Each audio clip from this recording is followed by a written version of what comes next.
හොඳයි. ඔයාලව අදත් අපේ වීඩියෝ මාලාවේ මීළඟ වීඩියෝ එකට බොහොම ආදරයෙන් පිළිගන්නවා. හොඳයි පුතේ. අපේ මීළඟ වීඩියෝ එකෙන් අපි ඔයාලට අරන් ඉන්නේ ඔයාලට කතා කරන්න ගොඩක් අවශ්‍ය වෙන ස්පෝකන් ඉංග්ලිෂ් පැටර්න් එකක්. කියන්නේ කතා කරන්නට අවශ්‍ය වෙන පැටර්න් එකක්.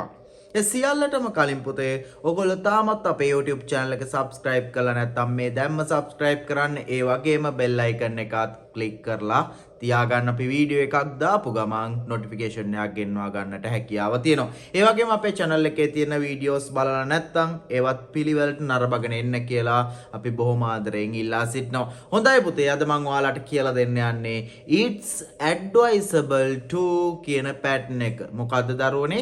it's advisable to මොකක්ද පුතා මේ it's advisable to කියලා කියන්නේ? it's advisable to මේක ගොඩක් අවස්ථාවන් වලදී ඔයගොල්ලෝ කතා කරන්නට උපයෝගී කරගන්නා පැටර්න් එකක්. it's advisable to පුතා යමක් කරන එක නුවණට හුරුයි කියලා අපි කියන්නේ නේද? රට යන එක නුවණට හුරුයි. විභාගෙට මුණ දෙන එක නුවණට හුරුයි. එයාව අමතක කරන එක නුවණට හුරුයි. අන්න ඒ වගේ දරුවනේ නේද? ඉංග්‍රීසියෙන් කතා කරන එක නුවණට හුරුයි. අන්න ඒ වගේ පුතේ යමක් කරන එක නුවණට හුරුයි කියන අදහස කොහොමද ගන්නෙ? මෙන්න මේ it's advisable to කියන කෙනාගේ. කාගෙන්ද පුතේ ගන්නෙ? it's advisable to කියන කෙනාගෙන් තමයි යමක් කරන එක නුවණට හුරුයි කියන අදහස ගන්නෙ. හොඳයි අපි යමු උදාහරණ කීපයකට.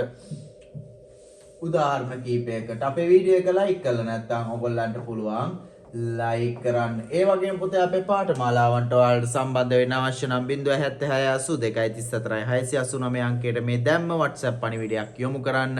ඔයාලට පුළුවන් අපේ අලුතෙන් පටන් ගන්නා පාඨමාලාවන්ට ඉතා සාධාරණ මුදලකට සම්බන්ධ වෙන්නට. it's advisable to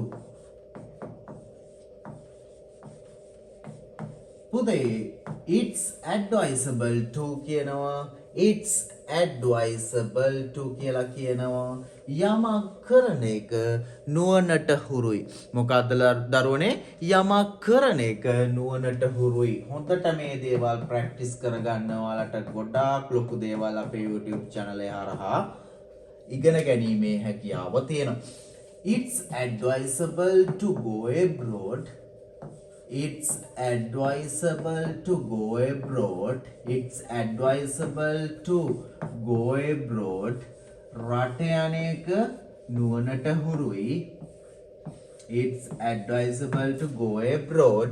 රට යන එක නුවණ. පුතා go abroad කියනවා රට යනවා කියන අදහස. විදේශගත වෙනවා. to දාන්න එපා මෙතන. හරි. it's advisable to go abroad. රට යන එක නුවණට හුරුයි. අපි තව එකක් ගමු දරුවනේ. it's advisable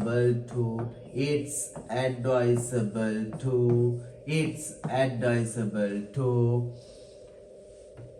buy a car. පුතේ buy කිව්වොත් මිලදී ගන්නවා a car කාර්යයක්. it's advisable to buy a car. buy කිව්වොත් මිලදී ගන්නවා a car කාර්යයක්. it's advisable to buy a car. car එකක් මිලදී ගන්න එක නුවණට හුරුයි. it's advisable to buy a car. car එකක් මිලදී ගන්න එක නුවණට හුරුයි. අපි තව එකක් ගමු දරුවනේ. it's advisable to face the exam. පුතා face කියනවා මුණ දෙනවට the exam කිව්වොත් විභාගය. it's advisable to face the exam. විභාගයට මුණ දෙන එක නුවණට හුරුයි. පැහැදිලි? බලන්න පුතේ it's advisable to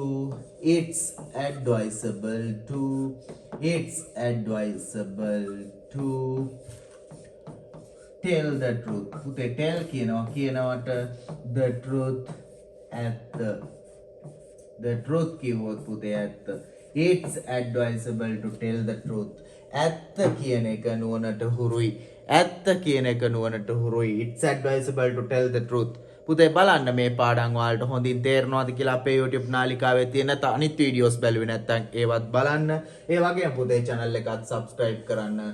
It's advisable to කියනවා යමක් කරන එක නුවණට හුරුයි. It's advisable to go abroad. රට යන එක නුවණට හුරුයි. It's advisable to buy a car. කා එකක් මිලදී ගන්න එක නුවණට හුරුයි. It's advisable to face the exam. විභාගයට මුහුණ දෙන එක නුවණට හුරුයි. It's advisable to tell the truth. ඇත්ත කියන එක නුවණට හුරුයි. හොඳයි පුතේ එහෙනම් ඕගොල්ලොත් වාක්‍ය 5ක් නිර්මාණය කරලා මේ දැම්ම chat box එකට දාන්න. කමෙන්ට් බොක්ස් එකට දාන්න. ඒ වගේම මේ වීඩියෝ එකත් හැකිතාක් යාළුවන් අතර ෂෙයා කරන්න, ලයික් කරන්න වීඩියෝ එකට, channel එකත් subscribe කරන්න. එහෙනම් කමෙන්ට් 5ක් දාන්න වාක්‍ය 5ක් නිර්මාණය කරලා. හොඳයි එහෙනම් අලුත් වීඩියෝ එකකින් ඉක්මනින්ම හමු වෙමු. ගිහිල්ලා එන්න.